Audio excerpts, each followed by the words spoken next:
Hey everyone, welcome back to Physioscope. आप या आपके घर में कोई बोलता है बेटा घुटने घिस गए हैं, डॉक्टर ने बोला है ऑस्टियोआर्थराइटिस है। पर सवाल ये है कि घुटने घिसते कैसे हैं? सिर्फ बुढ़ापे में होता है क्या? एक्सरसाइज करें या रेस्ट? अगर आपका या आपके पेरेंट्स को नी में प्रॉब्लम है, नी में पेन है, तो ये वीडियो सिर्फ आपके लिए है। फिजियोथेरेपी स्टूडेंट हो या कोई मेडिकल स्टूडेंट, और आप देख रहे हैं फिजियोस्कोप।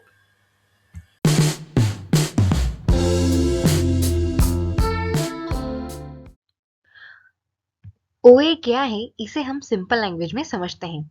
हमारे घुटने के बीच में एक स्मूथ कुशन होता है जिसे हम कार्टिलेज कहते हैं। ये कुशन तब काम आता है जब हम चलते हैं, सीढ़ी चढ़ते हैं और बैठते उठते हैं।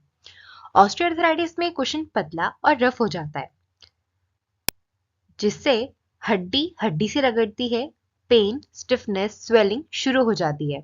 इसलिए लोग बोलते हैं घुटना घिस गया है। अब हम ऑस्टियोआर्थराइटिस के डायग्राम को समझते हैं। ऑस्टियोआर्थराइटिस के अंदर आपको तीन मेन पॉइंट्स दिख रहे होंगे। फर्स्ट ये है कि जॉइंट के बीच में यहाँ पे स्पेस कम हो जाती है, जिसकी वजह से बोन से बोन रगड़ना शुरू हो जाता है।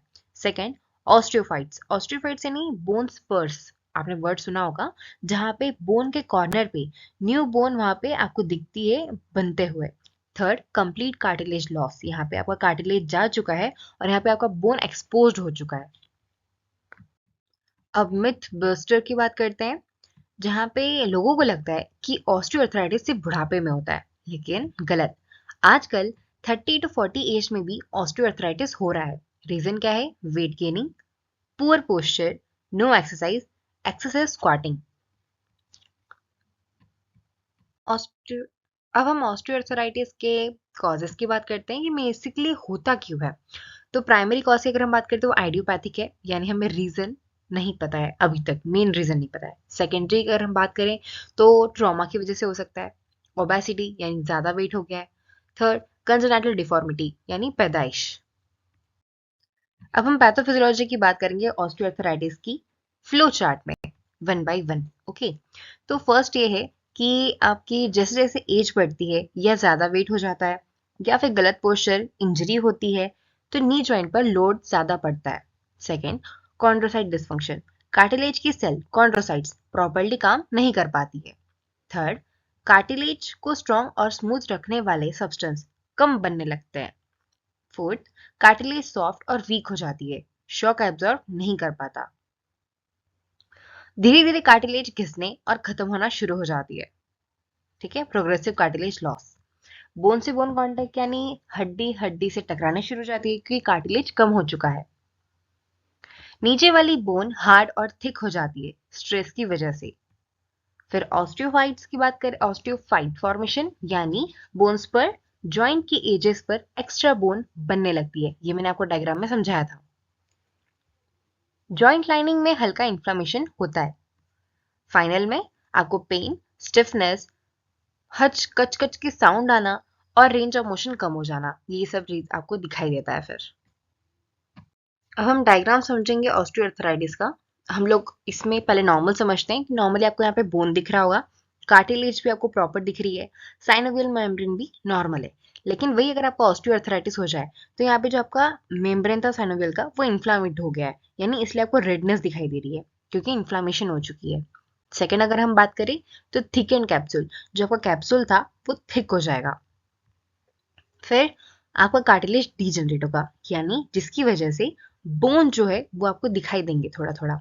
फिर ऑस्टियोफाइट है, ऑस्टियोफाइट यानी वही बोन्स पर जिसमें आपके ज्यादा एक्स्ट्रा बोन जनरेट होना शुरू हो जाता है। अब हम सिम्टम्स की बात करते हैं ऑस्टियोआर्थराइटिस की। कॉमन सिम्टम क्या क्या है? तो मॉर्निंग स्टिफनेस रहेगी नी के अंदर। सेकेंड, पेन होगा जब आप खड़े रहेंगे या फिर लंबे समय तक अगर आप खड़े हैं, चल रहे हैं इसकी वजह से।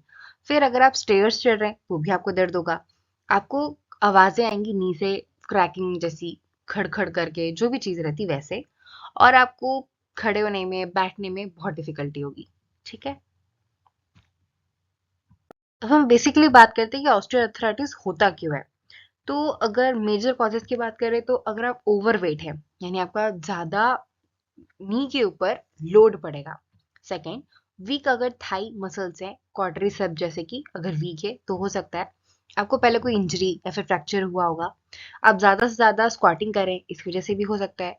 हार्मोनल चेंजेस की वजह से भी है, यानी ज़्यादातर ये वुमेन्स को होता है।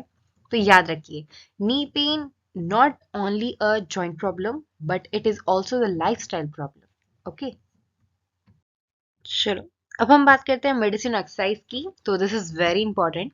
पेन किलर हमें सिर्फ टेम्पररी रिलीफ देता है, लेकिन फिजियोथेरेपिस्ट हमें लॉन्ग टर्म इम्प्रूवमेंट देते हैं। फिजियोथेरेपी हेल्प करता है हमारे पेन को रिड्यूस करने में, स्ट्रेंथ करने को मसल को, और नी को भी सपोर्ट देता है। So exercise will not regenerate the cartilage, but ये रिड्यूस कर सकता है पेन को, मूवमेंट को आपकी इंप्रूव कर सकता है, और आपकी जो नी रिप्लेसमेंट सर्जरीज होती है उसको भी ये डिले कर सकता है।